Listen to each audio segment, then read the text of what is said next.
سوال یہ ہے کہ فرض نماز پڑھتے ہوئے تیسری رکعت میں یا چوتھی رکعت میں امام ہو یا مقتدی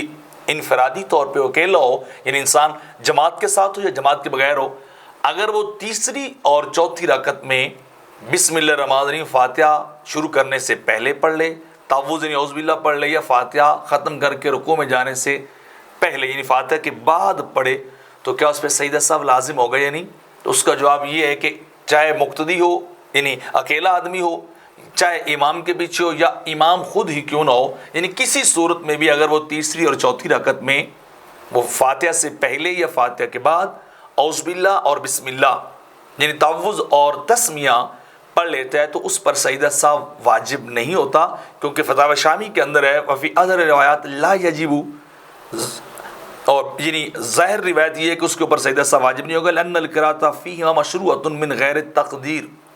کہ وہاں بھی پڑھنا قرآن کی قرات کرنا یہ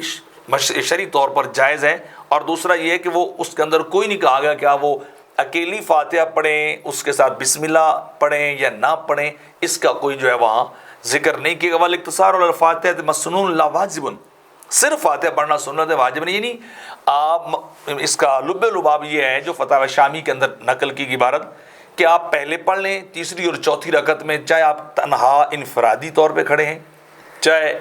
امام صاحب جو ہے وہ کر رہے ہیں، یا بندہ کسی اور نماز بھی کی صورت میں ہو، تو جیسا بھی کرے پہلے پڑھے فاتحہ سے بعد میں پڑھے، اس کے اوپر سجدہ سہو لازم نہیں ہوتا، اس کی نماز بغیر سجدہ سہو کے بھی مکمل جو ہے وہ بغیر کسی قرات کے ہو جائے گی۔